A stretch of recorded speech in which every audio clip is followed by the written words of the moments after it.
everyone. I'd like to greet you all and welcome yet another Sabbath, a beautiful Sabbath indeed. I would like to welcome you all in the comfort of your homes as we study present truth.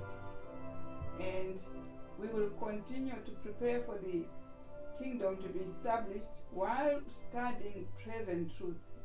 So I greet you all and let's go into the details of the study. Our topic is to continue on the second steps of the establishment of the kingdom. We saw the first step was there is a call for us. The call is on Matthew chapter 25. That was the call for us to move back to the headquarters where the woman was sent when it was during persecution, and then the establishment of the headquarters moved out of Jerusalem. Now it's supposed to move back. That is the first step for us to inherit the kingdom. The kingdom is going to be established when the woman is back to the metropolitan place where Christ had ordained the headquarters of the Christian church. So that was the very first step which God wanted us to move back to, and we are supposed to move, and we are going to move. Let's hear if there is a call like that in the Bible. In Matthew chapter 25, verse 6, yeah? Verse 6. Mm-hmm. And at midnight, right, there was a cry made, right? Behold, the bridegroom cometh. So you see, the call was done at a particular time of the night. Not even sunset, not even at dawn, but what? At midnight, when there was dense darkness.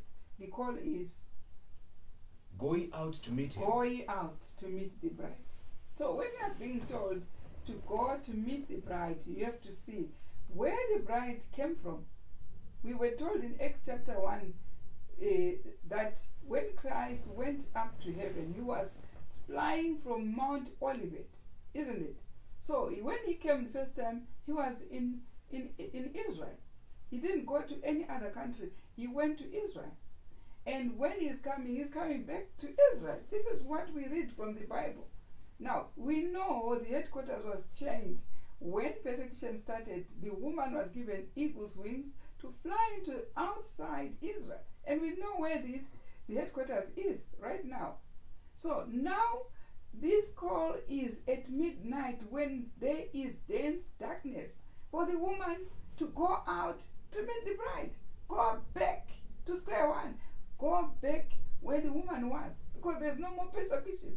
Why is the woman outside? The call to meet him in Matthew chapter 25 verse 6 is to meet the bride, is to go where the place where the bride is. Because when you go to an ordinary wedding, if you are supposed to go and meet that wedding where the bridegroom and the bride are, you have to go to the venue, isn't it? You cannot see, like virtually where we do it and we just check in the TV or whatever. No, you have to go and meet where the bride is supposed to come and wed. This is what is the call. The call is going out and meet him. So that call is for us to go and meet the bride. Where? Go back to the headquarters where it was established before Christ went. That's where the bride is coming back to. Did you understand? So this is a movement on its own. The movement on Matthew chapter 25 verse 6 is for us to go back to the place of the bride. Did you get that? So that is a separate movement. What was the movement before? It was of the 10 virgins. Did you understand? The 10 virgins, what were they doing? They were all sleeping and slumbering. Now, what have we been doing in the first, second, and third angel's message? What were we doing? We were sleeping and slumbering and saying, the Lord delayed, and all the light which has been burning in our lamp was the oil from 1844. People were sleeping. That's why early writing will say, they are sleeping preachers preaching a dead message to a sleeping church. This is the time from first angel's message to the third. We were sleeping, but the awakening call comes at midnight. Go out and meet the bride. Where? Where the bride left the church. Where did Christ leave the establishment of the Christian church as a headquarters under the disciples? It was in Jerusalem.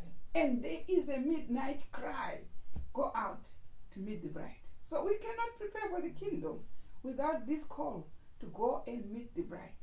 It should be a going somewhere where the bride left the big post to say this is the headquarters. And who disturbed that headquarters? It was in the time when the Christian church was invaded by paganism. They started changing times and laws. And the woman was given eagle's wings to fly to the wilderness. But now the call is, go out and meet the bride. So it's a movement on its own. We saw the movement by Ellen White, which was it was only on judgment of the dead, of the people. That's why she is also dead. But the movement of going out to meet should be also led by a prophet who leads people to go and meet the bride. That's a separate movement. Sister White was in the movement where the 10 virgins, all the 10 commandment keeping people were sleeping, isn't it? They were sleeping. The 10 virgins, they slept. But the call comes to awaken them.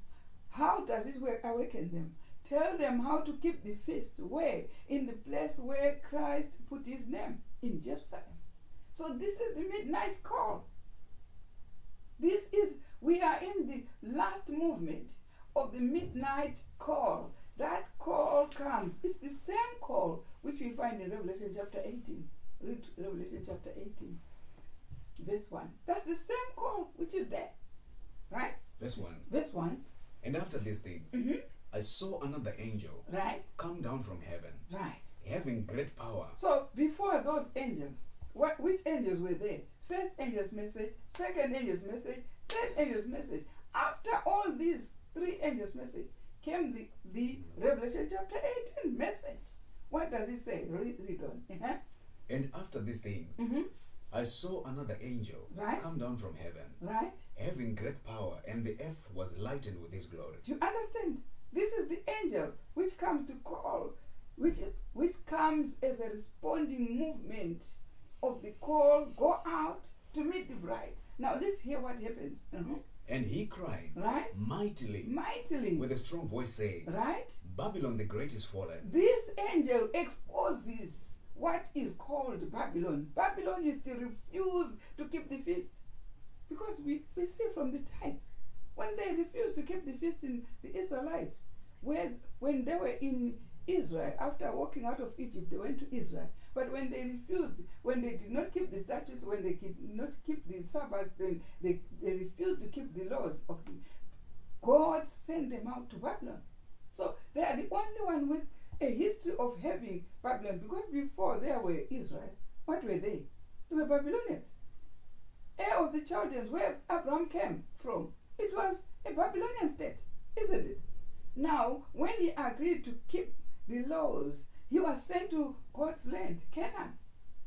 Now, after that, the Israelites went to Egypt. We know how they went to Egypt via Joseph. When they sold Joseph, they sold Joseph to Pharaoh, isn't it? So, in the days of famine, Joseph was the governor. After that dream which he interpreted, you remember. And then now, the Israelites came now looking for food.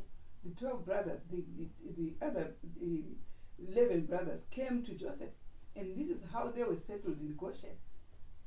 They were in Egypt. So we see in the history, the Israelites have gone via Egypt as well, isn't it? Now, did we also go via Egypt? Now go to volume 5, Testimonies for the Church, 217. Did we also go via Egypt? Listen, read on. The church has turned back from following Christ, her leader. Did we have a stage where we stopped following Christ? When we refused 80 Johns and Wagona, we stopped following Christ, right? We stopped following Christ, and what did we do? We remained without the 80 Johns Wagona message. And where did we go? You said, Sister White is saying, we stopped following Christ. And where were we going? Read on. And is steadily retreating toward Egypt. Right. So we went to a stage which is called Egypt first. country, but the state, which was like when the Israelites walked with, under Joseph, now in Egypt, they were now bricklayers. Do you understand? They were bricklayers, but now God devised a way for them to go back to Israel, to Canaan, under Moses. Do you understand? Why? Because the Pharaoh or the leader was there at the time when Joseph was the governor. That Pharaoh, who was good and generous, had died. And who developed? The Pharaoh who did not know Joseph. So this Pharaoh did not know Joseph, started making the Israelites become bricklayers, and God called Moses to take them out. Now, we have a call in our time to take us out of Egypt or take us out of Babylon. Now, how did they get to Babylon? 80 John's message was preaching the ceremonial law. We saw it, the schoolmaster. It is there if you want. There is a video which talks about this 80 John message, how it was rejected by the brethren. And when they rejected it, now, finally, in our time, they become Babylon. It says so. So, when we reject the feast, the statutes of God, because when they rejected during the time of 80 Jones and Wagona, the Sister White proclaimed that the same message you have rejected is still going to come a few days before Christ came. You understand? Now it's coming in our time. And she predicted that when the message comes, it's still going to be rejected.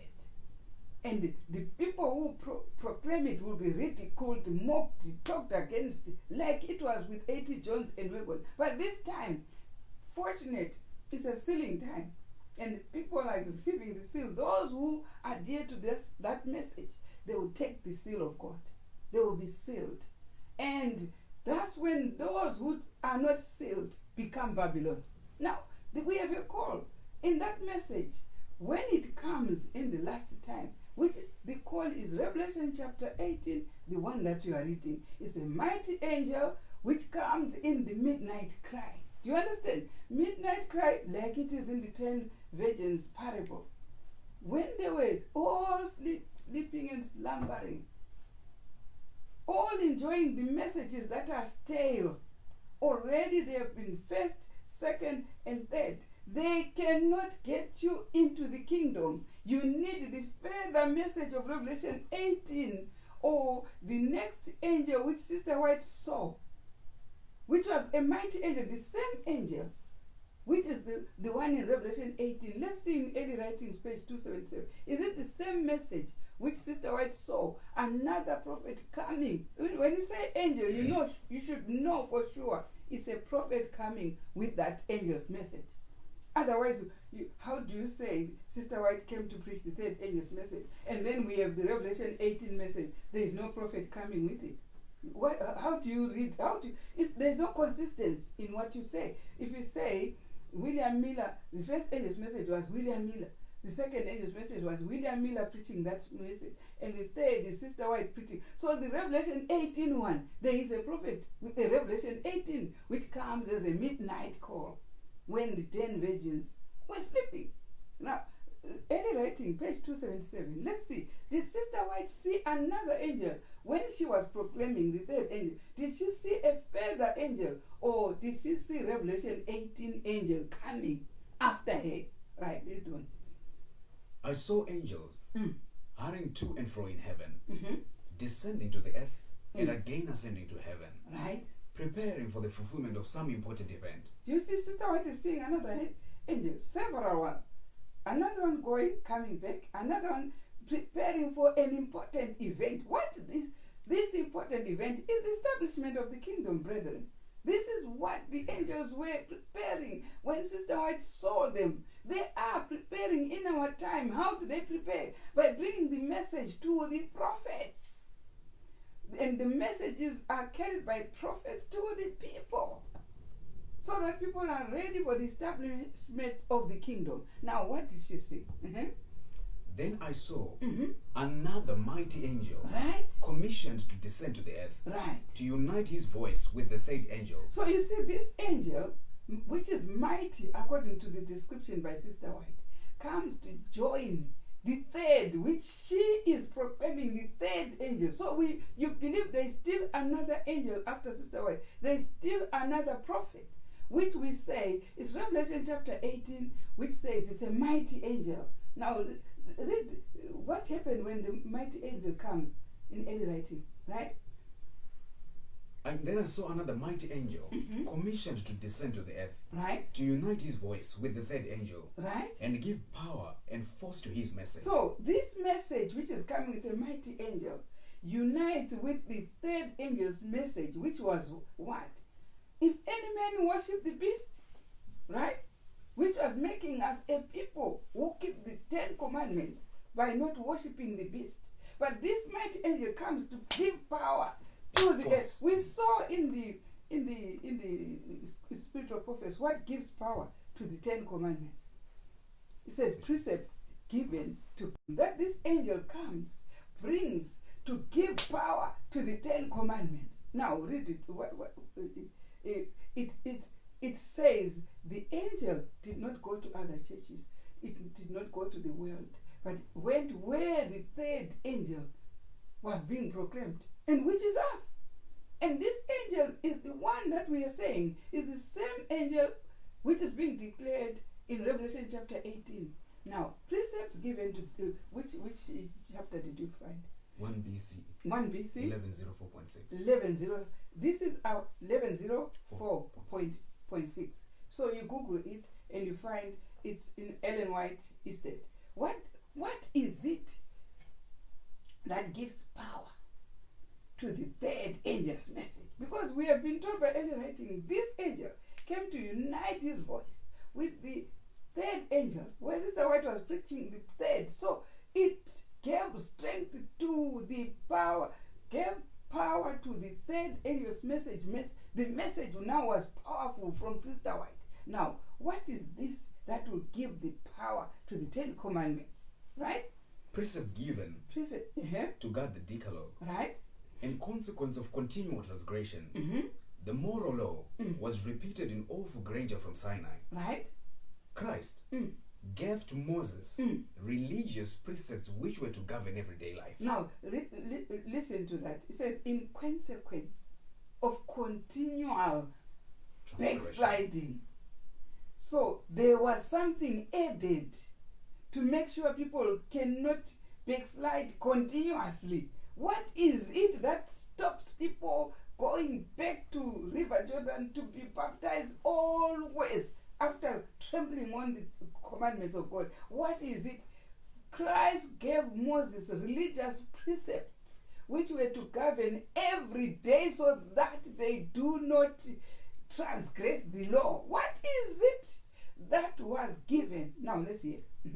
These statutes. They are the feasts. Statutes are the feasts. The feasts were given to govern our everyday life. These statutes were explicitly given to guard the 10 commandments. They were explicitly given to guard or to give power to the 10 commandments. Amen. Do you understand? Now, meaning when you keep these 10 commandments without these statutes or without these feasts, there is no power. You don't get that power to stop backsliding. For you to worship God without backsliding, God had a good plan of giving these precepts so that they guard the Decalogue or the 10 commandments are guarded. So that when you say this is a Sabbath, it's truly a Sabbath. Because you can find people, most Sabbath people, they say they keep the Sabbath when they don't. Come 12 o'clock, they're finished in the day. Yet Sabbath starts from sunset Friday to sunset Sabbath. So when you come 12 o'clock, you find people are now busy. Some are busy sports, some are busy watching soccer, some are busy talking idle, thinking the Sabbath was just going to church in the morning and after 12 they're finished.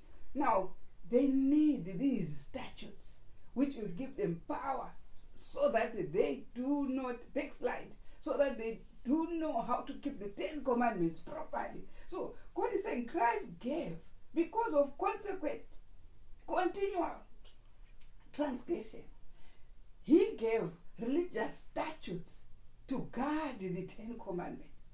These are the one. And then we see early writings telling us that this fourth angel coming to give power to the third angel's message, to give force.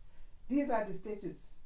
That way, that Sister White was seeing another angel coming to join with the third. The angel was bringing the statutes to join, and as soon as this angel brought the statutes or the feasts, the whole 10 Commandments were kept forcefully.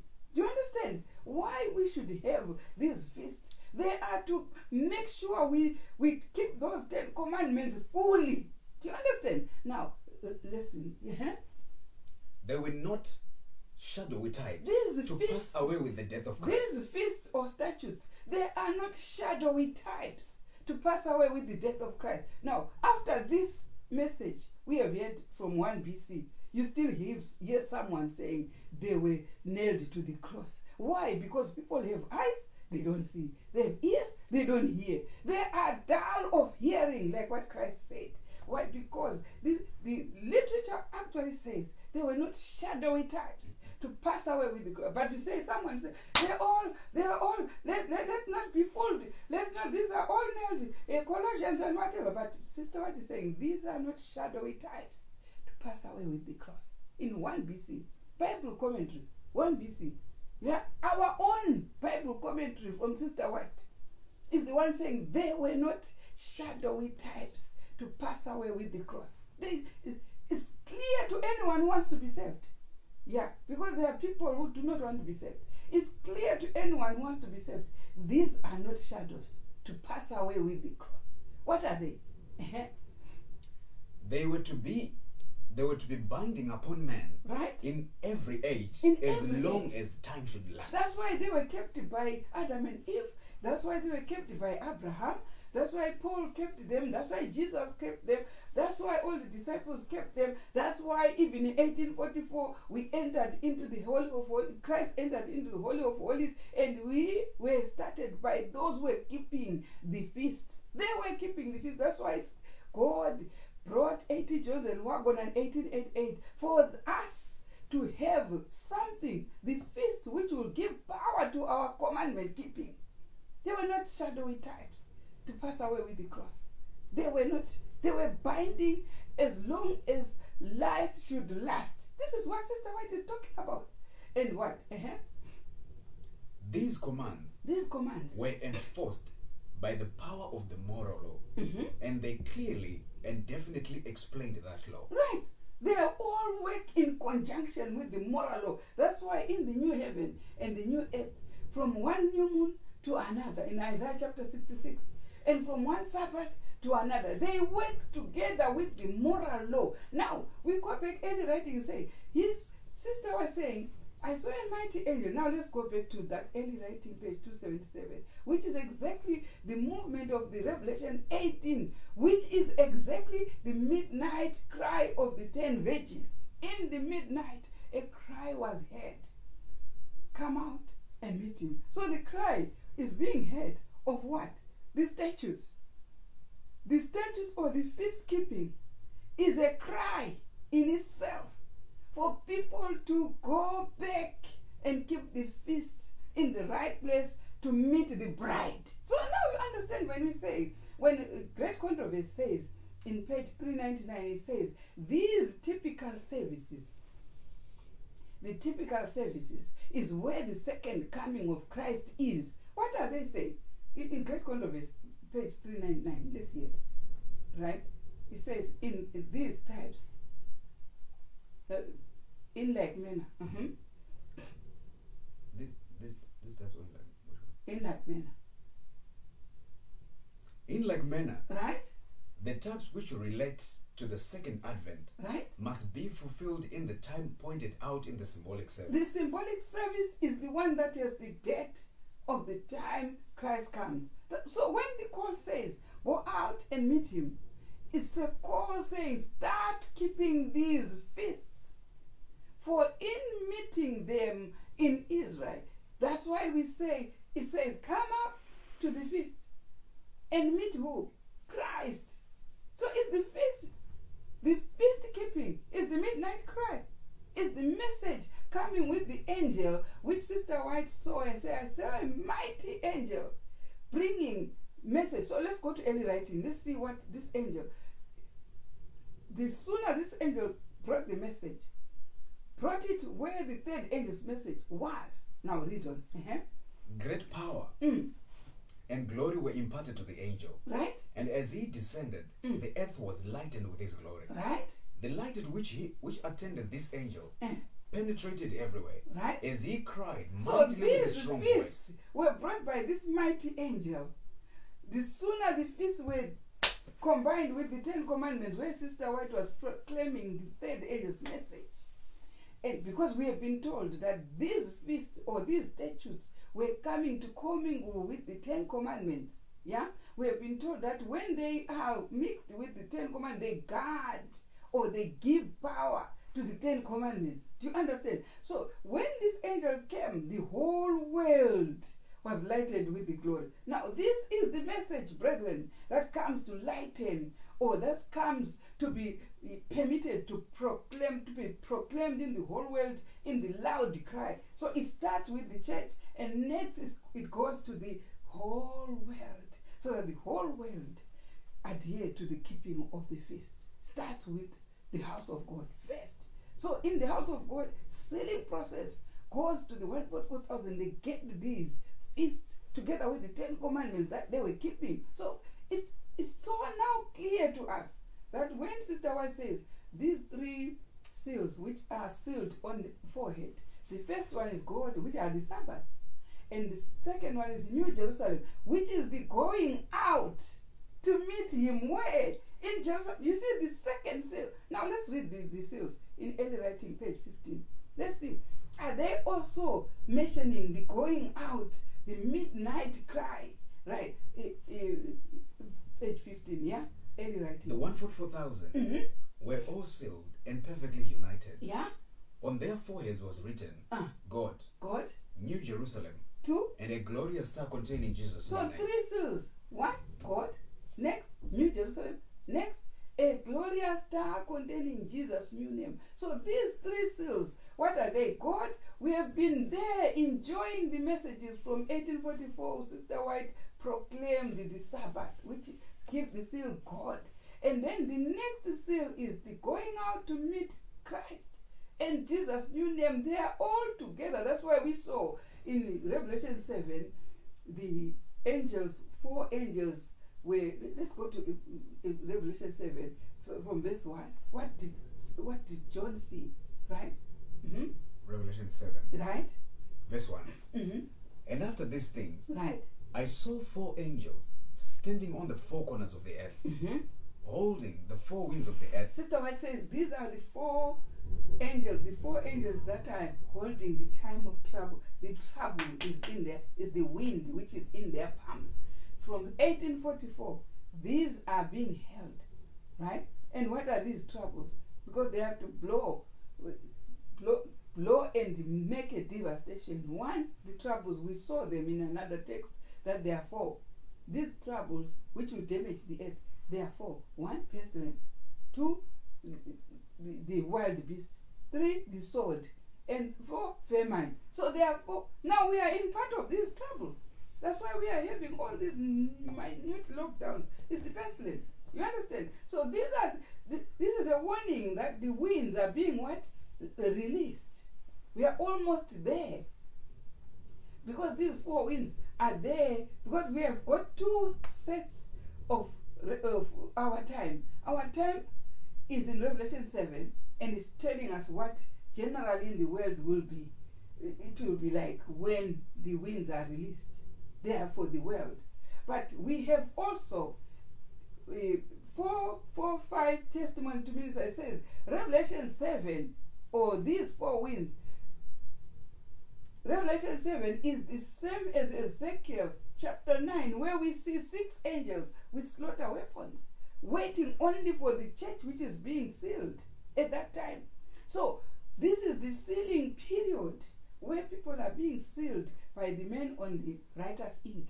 And when that sealing process of the one, because Revelation 7 told us that the winds were held until the 144,000 were sealed. Now we are seeing also in Ezekiel chapter 9 what is actually happening in the sealing process. 1 man with writer's inkhorn, followed by 5 men who have slaughter weapons. Now those who have slaughter weapons are still waiting. They are part of the winds. They're still waiting. And the one in writer's inkhorn is the one putting the seal. So what are we experiencing when this man, we know it's Christ himself, is the mighty angel, which is Revelation 18 or early writings, coming to put a seal in one. Judgment begins where? In the house of God. So in the house of God, that's where things are happening in Ezekiel 9.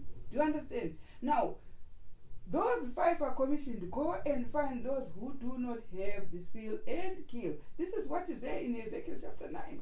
Now, this one who is putting on the seal is almost finishing. That's why we see on Revelation chapter 7, these winds which were held starting to get loosened. Do you understand the prophecies? So where were you reading now? Ezekiel, is it early writing? Yeah, Revelation 7. Right. So early writing says, sooner as this 4th angel comes to join the 3rd, then the whole world was lightened with the glory. Now this is exactly what we saw in Revelation chapter 18. Go to 18. Yeah? Revelation chapter 18. So we are saying this Revelation 18 brings this message of the statutes or of the feasts to unite with the 3rd. And after uniting with the 3rd, the whole world now will be lightened with the glory. Why? Because this is the message which will lighten the whole world so that they keep the what?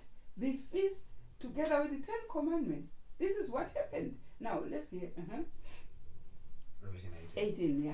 You'll start from this one. So you know now, early writing 277 and Revelation 18 is one thing, right? And after these things, I saw another angel come down from heaven, having great power, and the earth was lightened with his glory. And he cried mightily with a strong voice, saying, right? Babylon the Great is fallen. Now Revelation 18 is actually giving us the outcome of rejecting the feasts. That's why we are saying the rejection of the feasts is one good warning that Revelation 18 is almost finishing. Why? Because the message which came with Revelation 18 was to lighten the whole earth. But the rejection of the feasts made those who reject the feasts become Babylon. So it's actually saying Babylon is what? Because soon we know that when the Israelites in Canaan, when they rejected the feast, they became Babylon. They were sent 70 years to Babylon. So the sooner you reject now the final phase of the proclamation of the feast, because the first phase of the proclamation was with 80 Johns in 1888, and it was rejected outrightly. But the final one was promised that it will come soon before Christ comes. And it is the very Matthew chapter 24, verse 14, which is his gospel of the kingdom. Which one is the gospel of the kingdom? Of the keeping of the feasts, because these are the laws of the kingdom.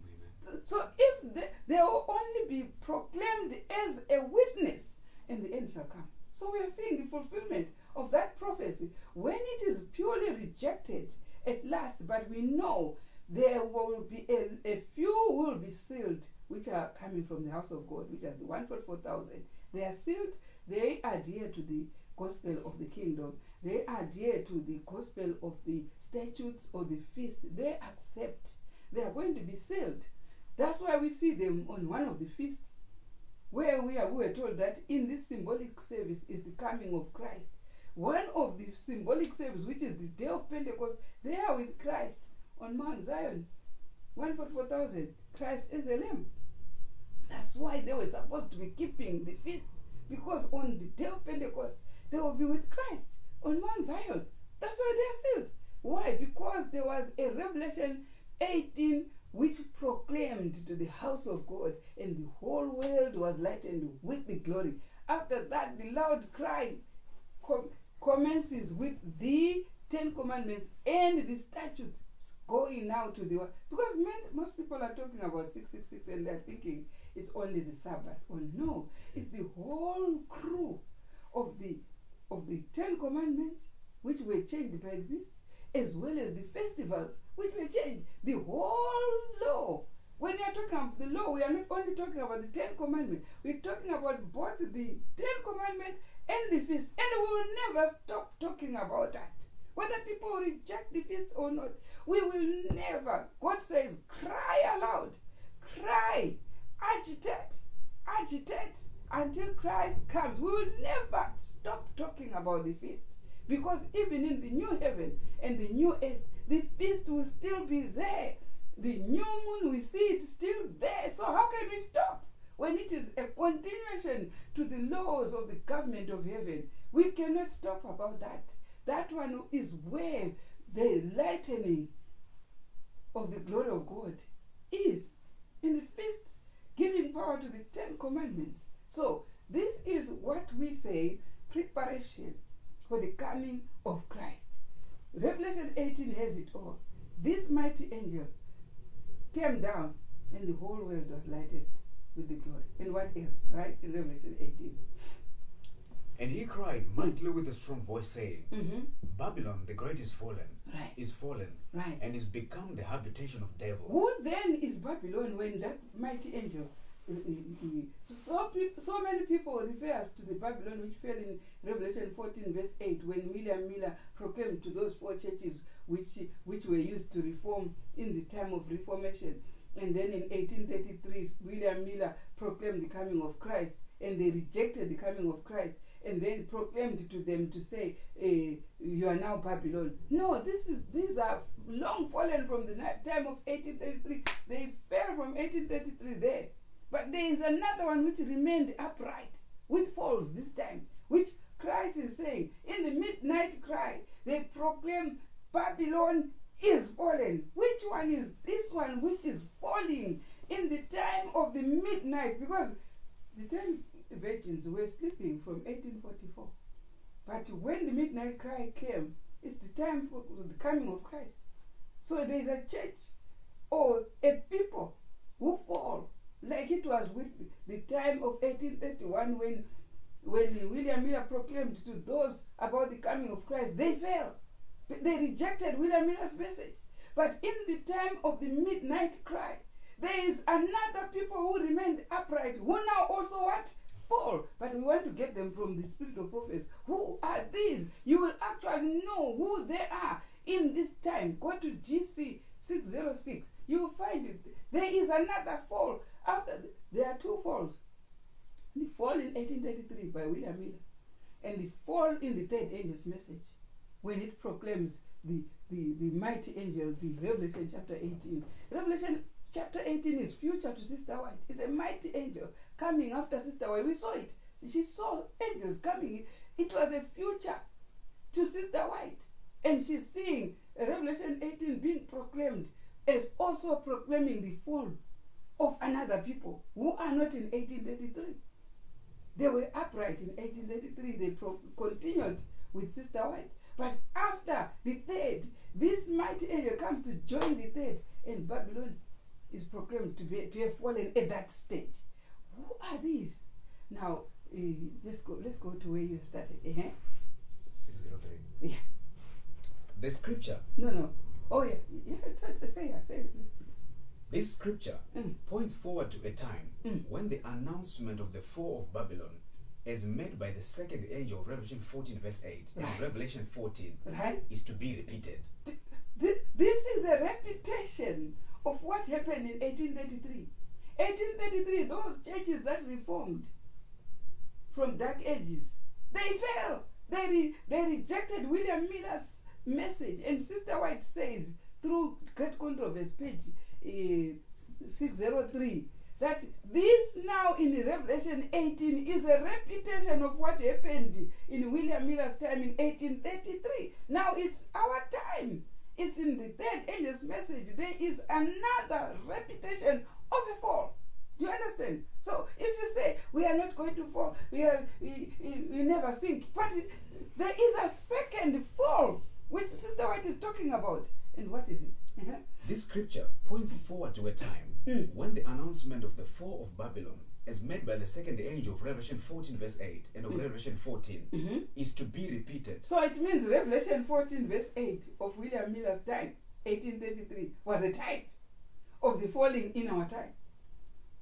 But we want to identify which one is falling then in our time, because we know those who fell in William Miller's time are fallen until today. They never went upright. But after William Miller, Sister White joined with an upright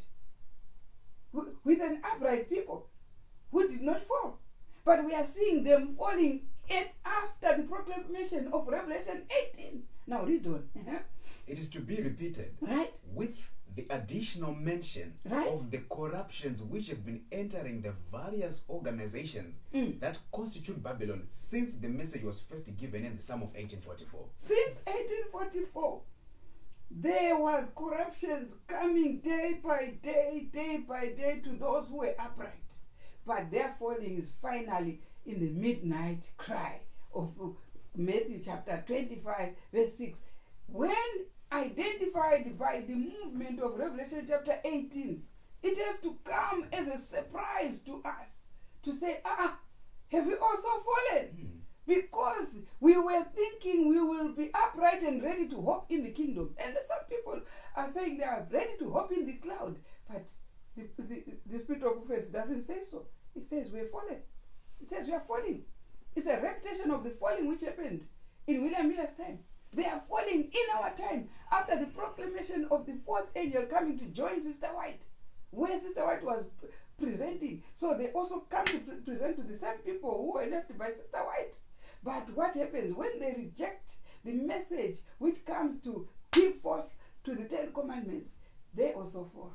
There is a falling again in our time. How dare would we say God is fair, who only those in 1833 rejected the coming of Christ, and which was not even the event. The event was the going of Christ in the Hall of Holies, but William Miller proclaimed that he was coming here. But when they rejected that event, which William Miller mispredicted, they were called the fallen. They were called Babylon straight away. What about us? When God brings this bright angel with the statutes, which Sister White is saying they are binding as long as life should last, God has made more mess with us, because when we fell in 1888, when 80 Jones came, he did not give up.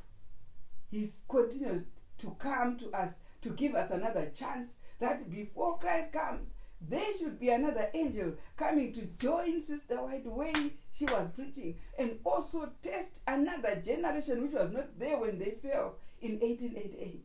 This is a different generation from 1888. They also have their lot to be tested on the 1888 message, which comes now as Revelation 18.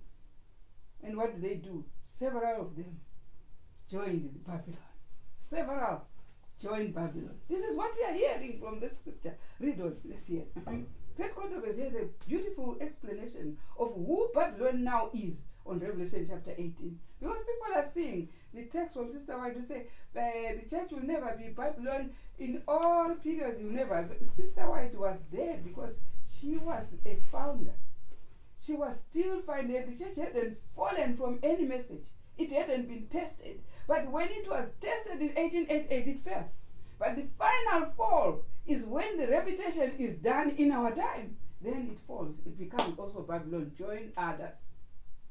This is what happens. Now, read on. A terrible condition of the religious world is here described. With every rejection of truth, the minds of the people will become darker. Right. Their hearts when more truth stubborn. Is rejected, the minds become darker. Their hearts more the stubborn. Hearts become stubborn. How can you see people stubbornly saying, whether it's not the date of the camp meeting, we will still go? It's a stubborn heart. This is a result of rejecting light. When you reject light, you don't care. You become someone who is careless whether the dead are there or not. You don't care. It's a result of rejecting the light which came with the mighty angel of Revelation 18. Right? And with every rejection of truth, the minds of the people will become darker. Their hearts more stubborn, until they are entrenched in an infidel hardihood. In defiance of the warnings which God has given, they will continue to trample upon one of the precepts of the Decalogue until they are led to persecute those who hold it sacred. So how hard is the heart? The heart becomes stubborn. You continue trampling, knowing that this is not the Lord's Supper. It should be at night on the 14th day of the first month, but I'm doing it anyway, not knowing now this is wrong. When you know it's wrong, then you develop a spirit like it was in Cain. Cain knew he was wrong. He was offering the pumpkins and what, while Abel was offering the animals. So he knew definitely I'm wrong. But what developed in Cain? A spirit to kill Abel. Abel died because he was proclaiming the truth. Now, the later version is those who are wrong, they will now start developing a spirit of persecuting those who are right. Now, when that spirit starts, then you know it's a maturation of rejection of light. It has matured. And once it matures, you're going to reject those who are proclaiming, to persecute those who are proclaiming what is right. That's what happens when somebody rejects warnings from God. That's the light of the third angel's message. That's where I want. 606.2. Right. 606.2, yeah? That's the message of the third angel will be proclaimed. Now we are in the message of Sister White. It will be proclaimed. As the time comes for it to be given with greatest power. You see, when it is given with greatest power is when that other mighty angel comes to give power to Sister White's message. Right. Mm-hmm. The Lord will work through humble instruments. Now you take even women. Those are the humblest instruments, isn't it? Leading the minds of those who consecrate themselves to his service. Right? The laborers will be qualified rather by the unction of his spirit. These people who proclaim Revelation 18 will not be qualified by institutes, but what qualifies them is the Spirit of God. Read on. The laborers will be qualified rather by the unction of his spirit than by the training of literary institutions. Right. Men of faith and prayer will be constrained to go forth with holy zeal. Men of faith and prayer who have gone back to what prayer means. Prayer means one in posture. Prayer means one in the right time, 3rd hour, 9th hour, 6th hour. Those people who uphold those moments which God has promised to visit us, they are men of prayer at this time, isn't it? And what happens?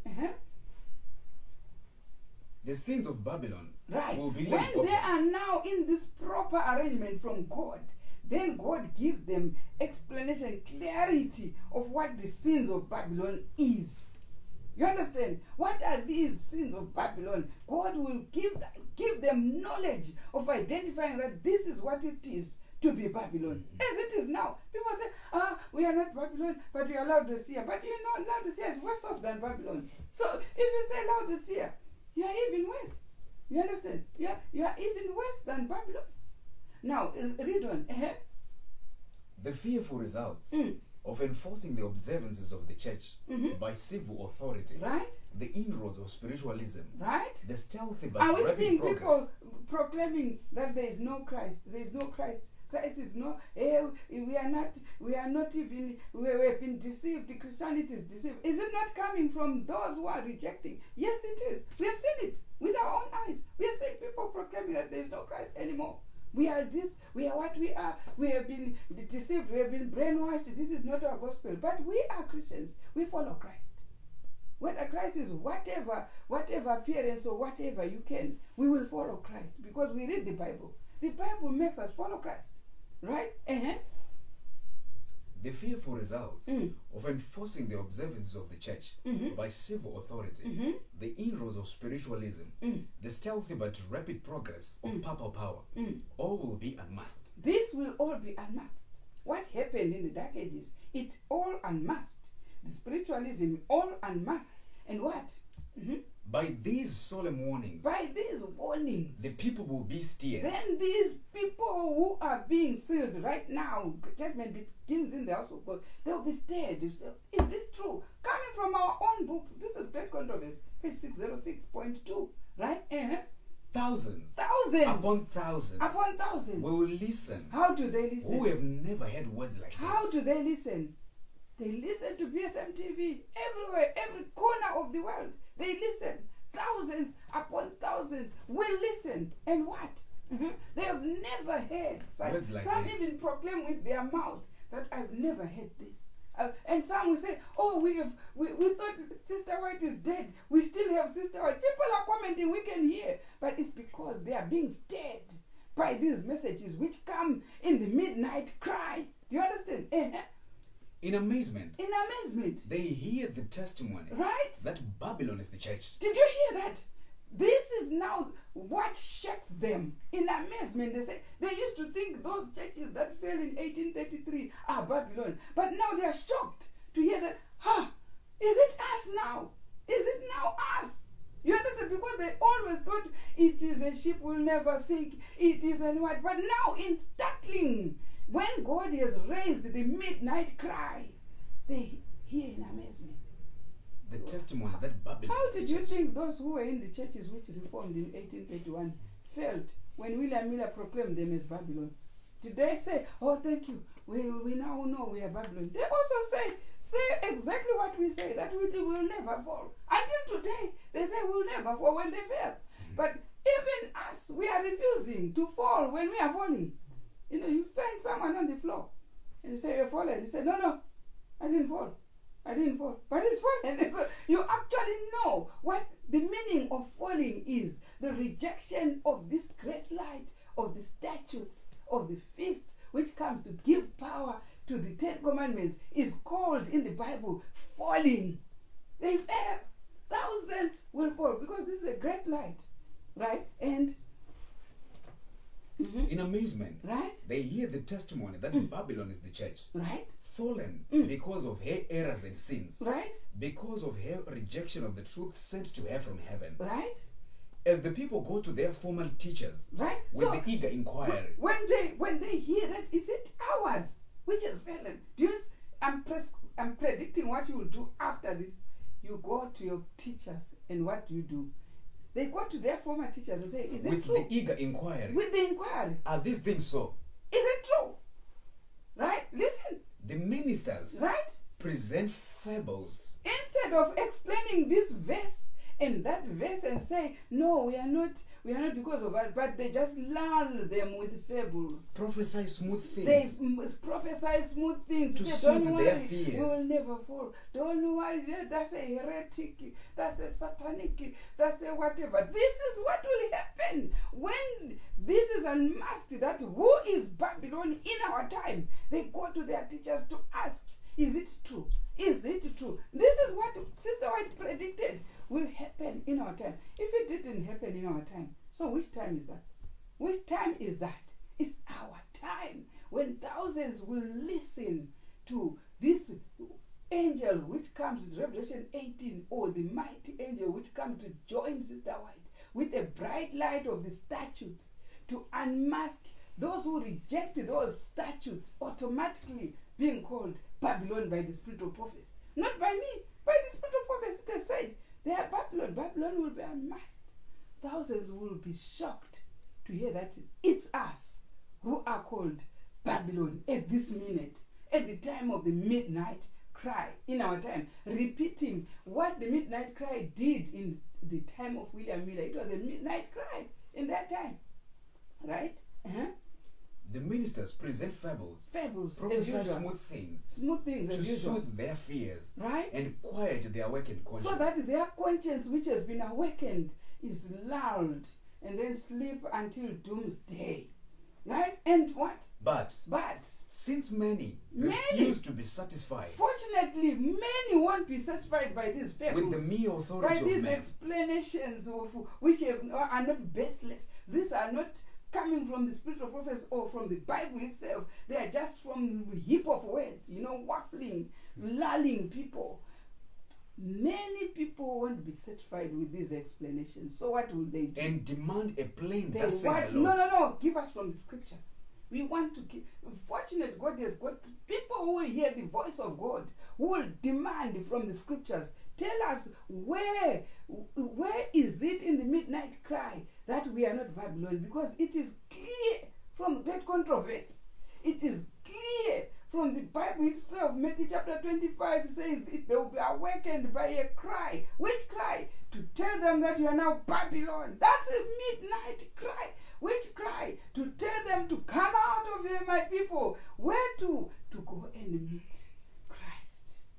Christ who is coming where? In Jerusalem, in one of the feasts. That great controversy says in one of the symbolic service feasts. That's where Christ will come and join. And we can see he has come to join the 144,000 on Mount Zion. It's one of the feasts. Come out of them, my people. Where to? To go and meet the bridegroom. Come out and go and meet. This is the 10 virgins being told, come out and meet the bride. Come out, the 10 virgins. And only 5 came out. 5 were foolish. 5 were foolish, were comfortable with these fables. 5 were comfortable with these smooth things to lull their conscience. And doomsday came, and they were now awake in the wrong time. But the 5 wise, they were awake in our time.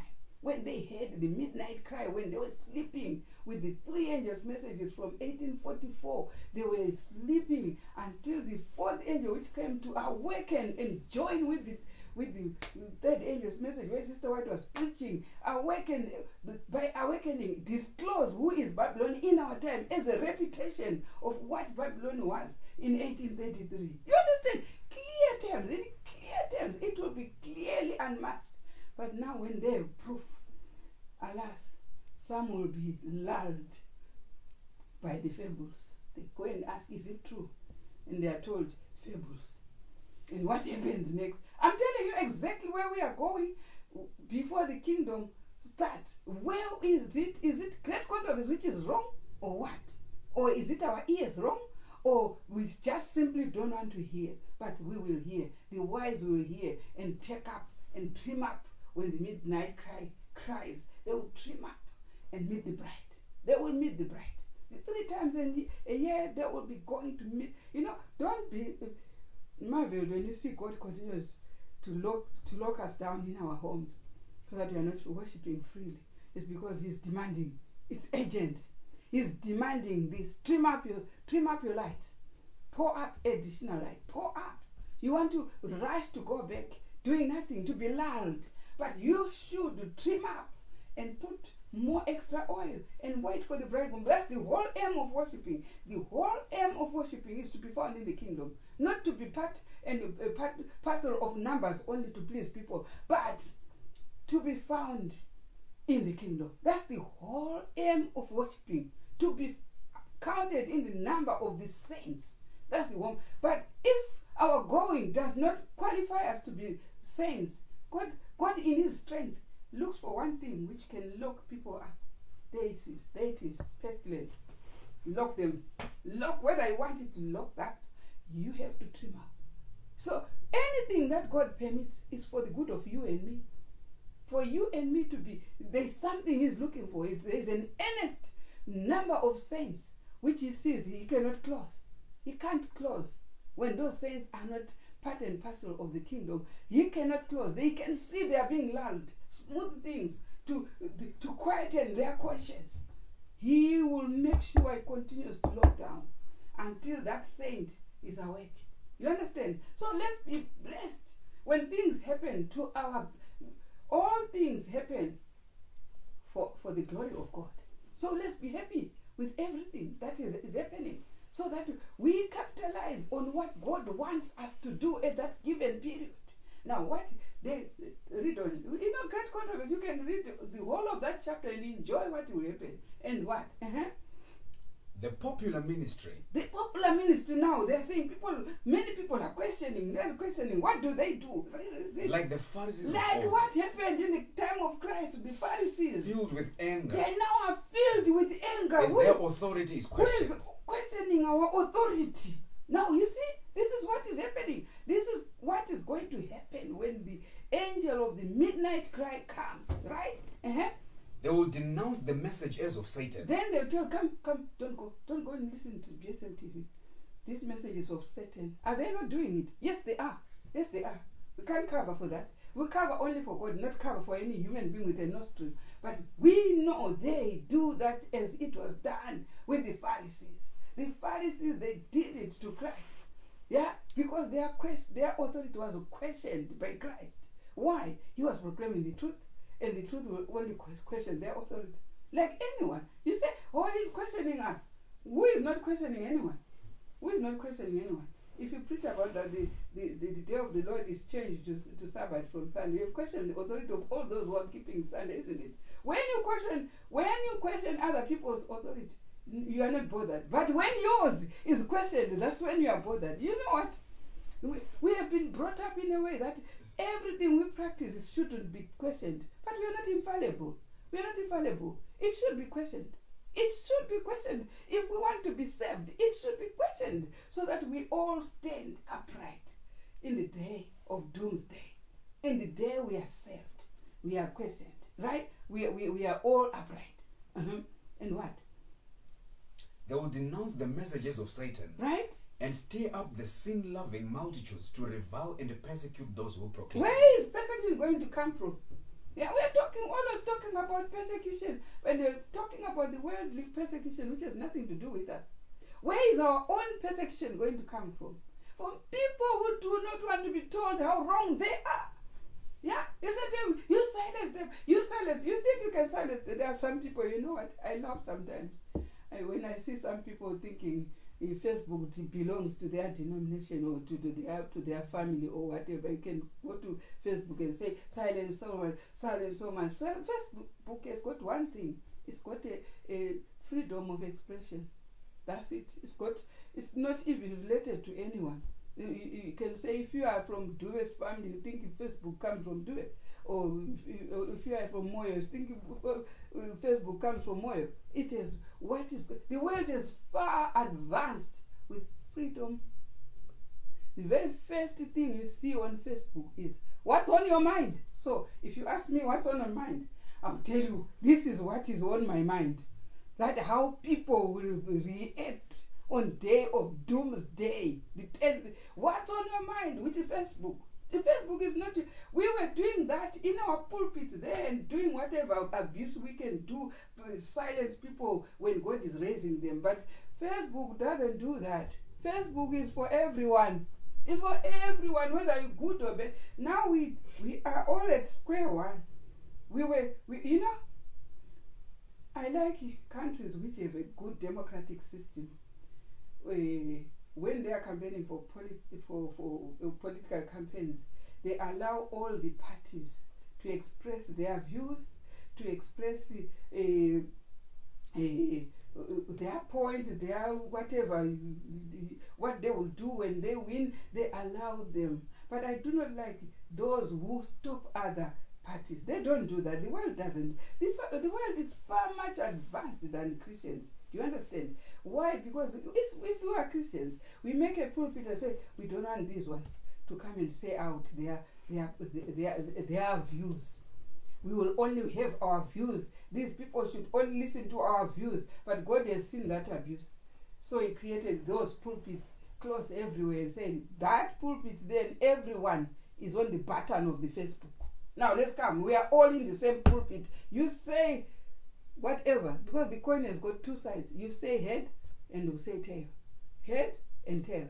So if you proclaim head, we proclaim tail. It's all the same for everyone. That's Facebook. You understand? Or YouTube. That's Facebook or YouTube or Twitter or anyone.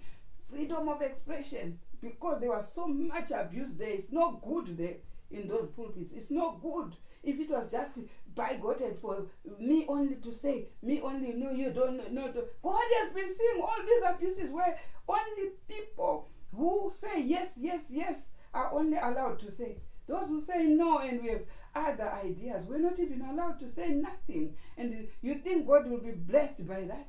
People who only say yes, yes, yes, yes. We are doing things that are not biblical. Yes, yes. Things that are saying nothing, that are not even coming from God. Yes, yes, these are the only people allowed to speak in our pulpit.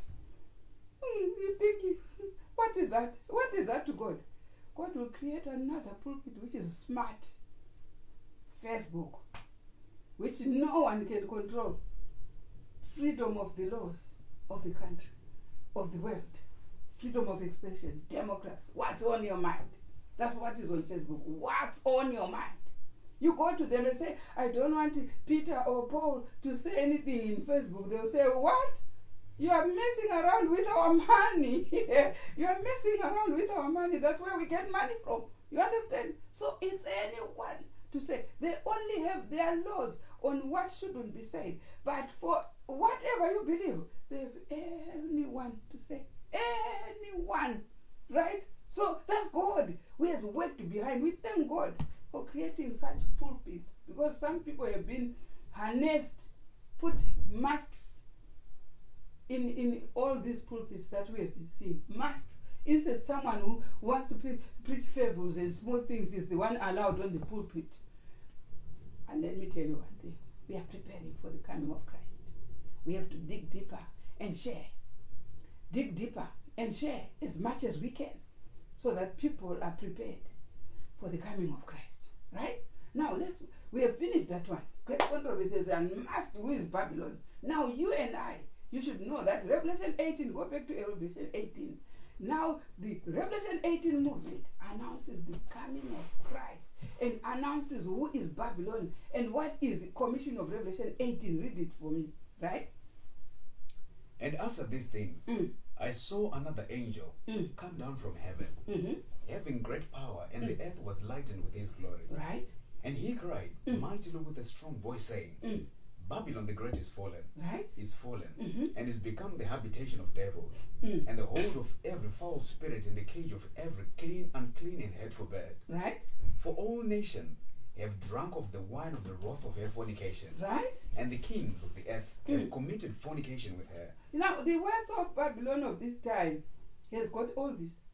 All nations have drunk of this fornication. And what? What is the fornication? Of refusing the feast. That's the fornication. If you refuse the laws of God, that's fornication. All nations. When we brag and say, oh, we have so many of them there, all these are singing all hours. You have made all of them drink of rejection of the feast. And what? And the merchants of the earth are waxed rich through the abundance of her delicacies. And I heard another voice from heaven saying, listen, when everything is like that, what is the voice? And God has stopped everything, and we are quiet in lockdown.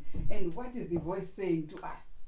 Come out of here, my people. That ye be not partakers of her sins. Don't partake of thou sins. And that ye receive not of her plagues. Come out. For her sins have reached unto the heaven. The sins of rejection of the feast have reached heaven. And God hath remembered her iniquities. And God has remembered those iniquities. Now, let's hear. We have here the Star and the Trumpet. That's a book, April 16, 1968. Start with it where it says, the branch trumpets a special message. On question 9 there, you find under the verses there is in this, right? The branch trumpets a special message. It trumpets a special message of hope and joy to you, right?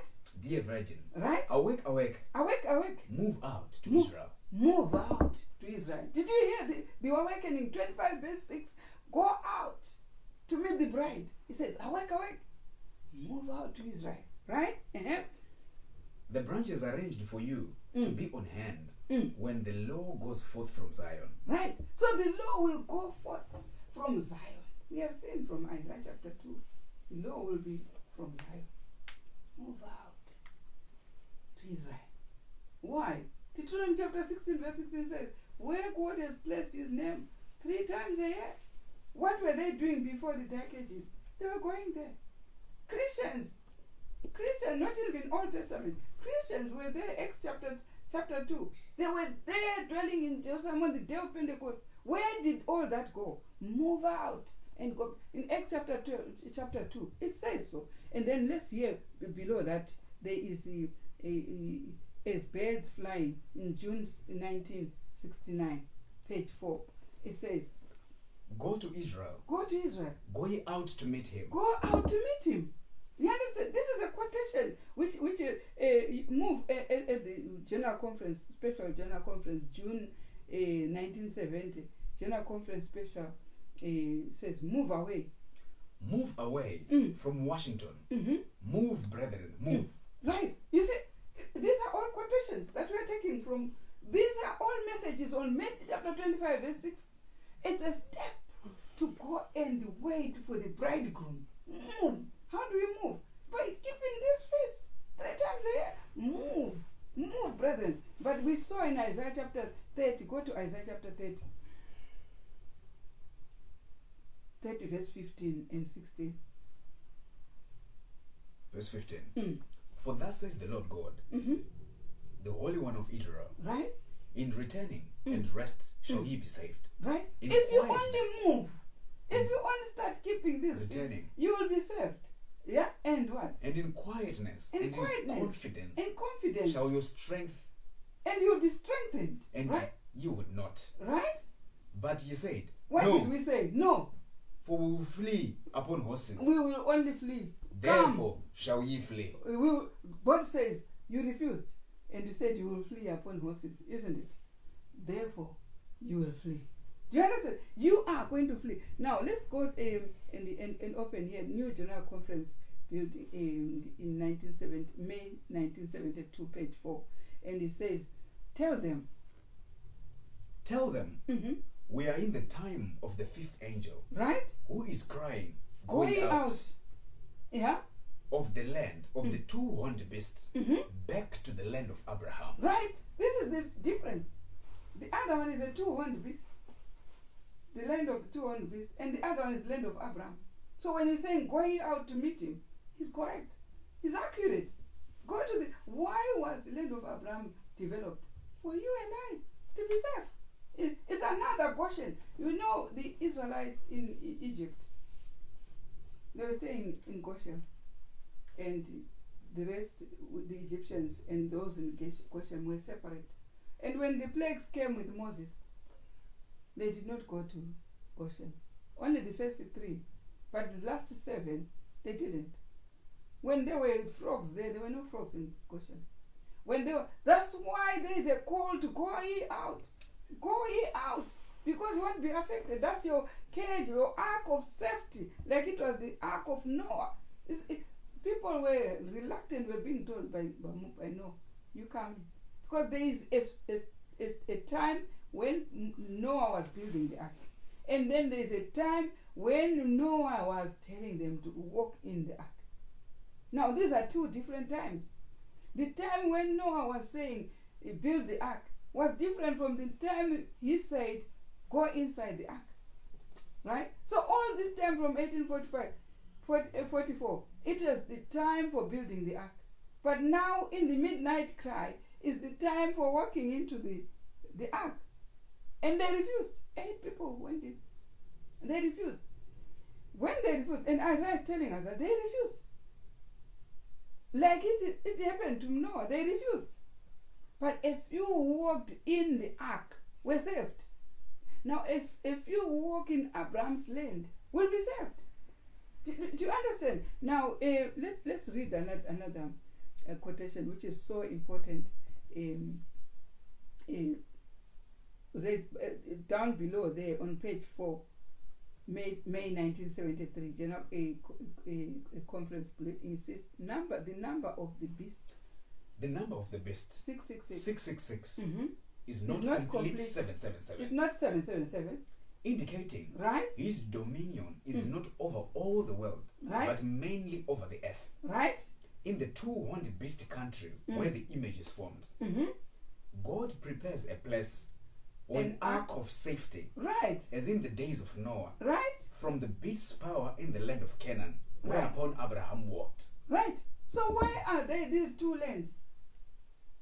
Where Abraham was given, it was not just God choosing a country and saying, okay, you go and stay there and enjoy that. He was preparing for our time, in the last time where we will have an ark of safety. That's why in Matthew chapter 24, verse 37 says, what does it say? Matthew chapter 24, verse 7.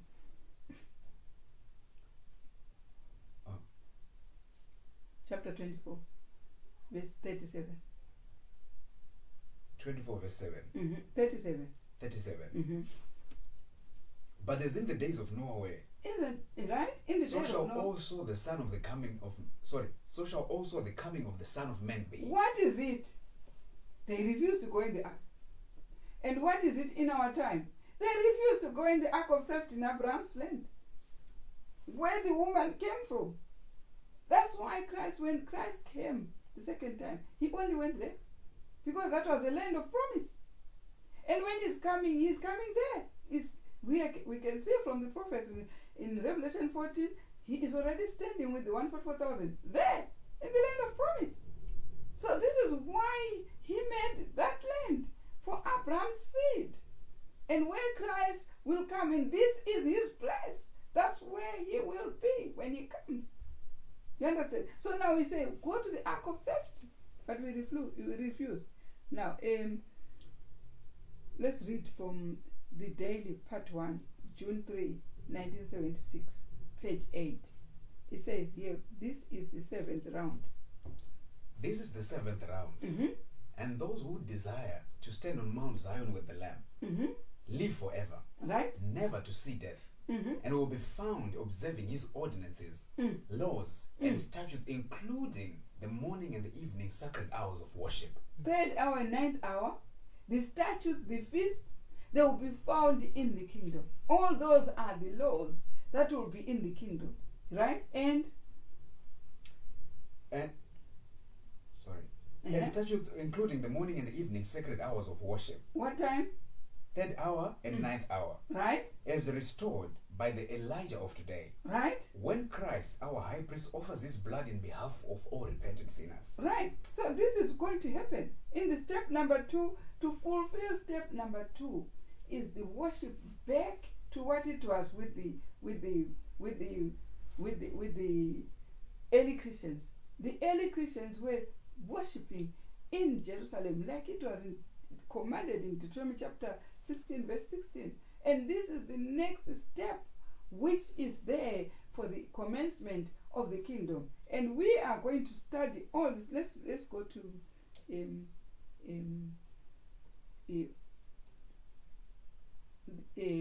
part 2, page 3, where it says, it's another day's work again. Start with on question 12 there. Why do the 144,000 flee? Because we promised that we are going to flee, isn't it? So why do the 144,000 flee instead of going in peace? The 144,000 will flee. They don't go in peace. Right? We saw it that they will flee. Right? Question 12 down below. Why do the 144,000 flee instead of going in peace? Like in Isaiah 30, we read it. Those are the 144,000 fleeing. Although God's people are not interested in returning to the land of their fathers, right? Yet he is a God of patience, long-suffering and tender mercy. Therefore, will he wait that he may show mercy upon them? The Lord is determined that his people shall dwell in Zion and Jerusalem, right? And then they shall weep no more. He will be very gracious unto them at the voice of their cry, when he shall hear their weeping, and he will answer. Right. So on our step 2, because the 3rd step is about to start, so instead of starting the 3rd step, we will start it next week. On our step 2, what have we found out? We found out it is the going back of the children of the woman who flee from the land where Christ established the headquarters. And the woman flee was given eagle's wing and went into the wilderness, but now has got to be back to prepare for the coming of Christ. And the woman, as we saw in Isaiah, refused to go back, but the children will. God devised a good system, a sealing purpose, so that everyone who will receive the seal will flee back to where Christ will come. That's why we see Christ standing with 144,000 on Mount Zion. They flew back. They will. If the woman cannot be saved in the wilderness, the woman will be saved land where God established with Abraham, said, your seed will be as many as the numbers of the stars and the number of the sand in Canaan. That's where the kingdom is going to be established, where the woman has to try now to go back by keeping these feasts will be found by Christ in the place where he established the headquarters of his followers. May God bless this lesson and create an awakening in our hearts, so that when we are told, come out of here, my people, we are being encouraged to go back, start worshiping Christ by keeping the feast, to be ready for Christ. Come out of here, my people. Do not partake of your plagues. Do not partake of their sins. Prepare ye to meet God by keeping the feast 3 times a year. You will meet Christ. The bridegroom will have the 5 wise who will go inside the banquet, the marriage supper, while the 5 foolish will realize it too late to read the kingdom message and also be saved. May God bless all, so that we can be found in the kingdom when he starts the kingdom. Amen.